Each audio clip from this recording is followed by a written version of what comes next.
So, hey, I've been invited in to do a series of videos with my friend Doug Tawlks. Doug is the executive director of LifeBridge Ministries. And Doug, in our first video, you set the stage talking about a real powerful concept about strongholds. And we might want to revisit that again, as in this one, we're going to be kind of continuing the theme of how people can take their lives back. Yeah, right on. Take your life back. I love that phrase. So the reference I want to give people is 2 Corinthians 10, 3 through 5. That's that passage. Many people have heard it. It's kind of a classic passage. Though we don't wage war the way that the world does. On the contrary, we tear down strongholds. So the term a stronghold as well as fortress is interchanged, used there. But a stronghold is a walled city around a city. And so when the Bible's talking about strongholds, it's talking about our beliefs, our imaginations, the things that are, our opinions. It's really talking kind of about the arguments we have in our head that we may not be aware of. Yeah. I mean, even as we're talking right now, people could be having arguments in their head. That's how our brains work. Yeah. We have 90,000 thoughts a day. They're not all conscious. 87% of those thoughts are subconscious thoughts. Wow. So then if you think about it, all these potential strongholds could be down there. We could be telling ourselves things like, I'm worthless, my life doesn't count for anything. It can go on and on. I can't handle the pain that life, we were talking about depression in the last episode. We could be thinking, there's no way I can handle this depression. I mean, I had somebody talking to me recently about how they were wanting to end their life. The stronghold was, I can't handle this feeling of depression anymore. I would rather take my life. Wow. So there's a lie there. Why is that a lie? Why is that a stronghold? Because it's saying something that God has already addressed in our life. Wow. That we can overcome depression by being thankful. We can overcome depression by believing that God is capable. His mercies are new every day. Wow. Whatever the lies are that are telling me I can't handle that depression. Right. I'm coming into agreement with that stronghold when I, in my head, say, I can't handle this depression. Right. It can begin as something as simple as a temptation, what I call a temptation. You can't handle this depression. Right. I mean, it could be your psychiatrist telling you, you can't handle this depression, go on medication. Yeah. But God's saying, no, you can handle it and you can overcome it. Yeah. Pretty awesome. Well, when you think about it, theologians for years have talked about the power of Imago Dei, being in the image of God. And the mind is such a powerful gift because out of all of creation, we're a sentient beings that are self-aware. Yes. And what comes with self-awareness, if we're broken, could be the very hindrances, and that's what I hear you saying, to keeping us from freedom. I like that you said the self-aware thing is huge because it's being self-aware of what I'm thinking. Yeah. So the human being is the only animal in the universe that knows it has a brain and can figure out things about its brain and can reflect on its thoughts. Yeah. All other animals are instinctive, it's behaviorism, but we can think about what we're thinking. Yeah, which is a gift, and that's so powerful. So how does one know when they're being controlled by a stronghold? The thing that I like to look at is, first I look at how I'm feeling and my emotions, and learning to identify when I'm anxious, when I'm fearful. And so my emotions are often the thing that tell me, you better figure out what you're believing.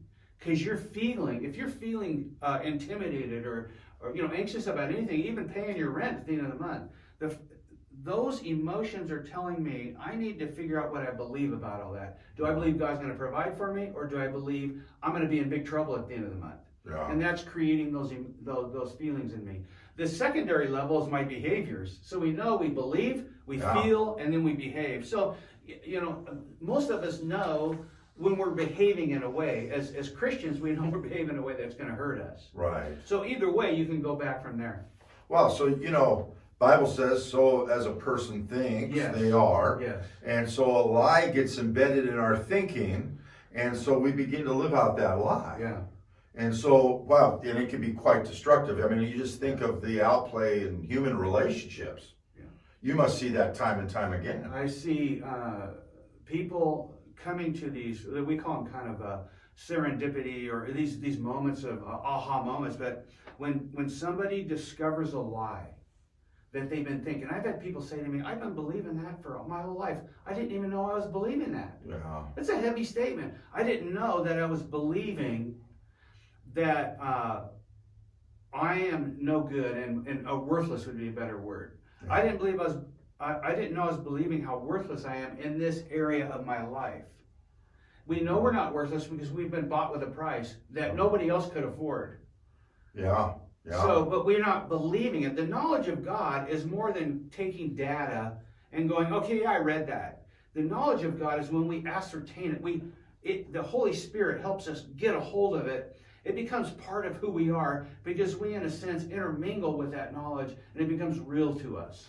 Yeah, I remember a statement that someone said a while back, knowledge isn't power, it's the wise application of knowledge. It's how we live it.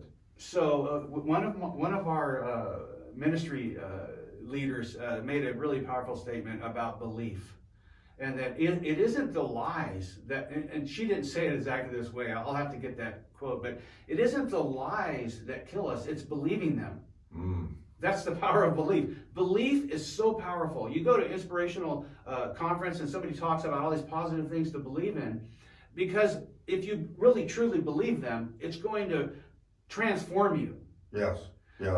And deception and lies will transform you too. Yeah. Oh man. I remember I was at one of your marriage retreats and I saw that played out with a couple where I believe it was the wife that was saying, I don't think we can be married any longer. Yeah. And the lie was she never thought she could be loved by anyone. Yes. So that's a really good, and that's a great example of how those lies are hidden. And that lie has built a fortress around her thinking, this wall. And so when the truth tries to get in, it hits that lie every time. Yeah. I don't think I deserve to be happily married, whatever her belief was. Yeah, that's so, you know, when we talk about strongholds, here's what I kind of think. People give place to a stronghold where it's almost like you've given a legal deed of trust to a piece of property in your life. I love that. What's the solution to that? Well, let me say this, okay? So, because that brings up an illustration I like. You're sitting in your house, you look out the window, and there's a bunch of squatters. They're camping out, they got campfires, they're on your front yard. Every time you go out of your house and you walk to your car to go to work, they yell insults at you. They tell you you're worthless, and they say all this stuff. Yeah. And there's a lot of people that will just walk through that every day and come back home, and they feel terrible. They don't know what to do. Yeah. So in terms of a solution, we have to address the issue. What does it mean to do battle against our thoughts? Yeah. And the first step in that, to use that illustration, is when you walk out the door, you send those people away. Wow. So the idea of talking to my thoughts, in a sense, praying to them, rejecting them. So when I find a lie, I'm worthless. I'm going to reject that lie. I renounce the lie that I'm worthless. Yeah. So in terms of moving in, first it's recognizing the lie, then it's rejecting the lie. And that's back to us having the authority to do that. We've been told in that passage, destroy it. Right. Don't sit and argue with it. People will sit and argue with the lies in their head. Yeah. Right? They'll walk out their door. These people are camping on the yard, and they'll say, no, but we've been here for 2 weeks, we're not leaving. And we'll get into arguments with them. Right. No, there's one thing we do with our strongholds. We go right after them. We attack the lie. What we typically do is we take what it's telling us and then we go over here and try to fix something. Wow. The lie is saying to us, there's no reason to have joy in your life. So then we go over here and we start drinking. We go over here and we go to a movie. We go over here and we start eating food. Wow. So we try to fix the problem instead of going right to the heart of the lie. And that's the solution, man. Reject the lie. Define it and reject it. Well, our performance is never the pathway that only with grace can afford us in terms of freedom. That's a good one. And so, hey, we're finishing this up, but if you have any questions, Doug is going to make himself available. You can place comments in YouTube under this video, and he'll respond to those questions. And we're just really excited about everything that you're talking about.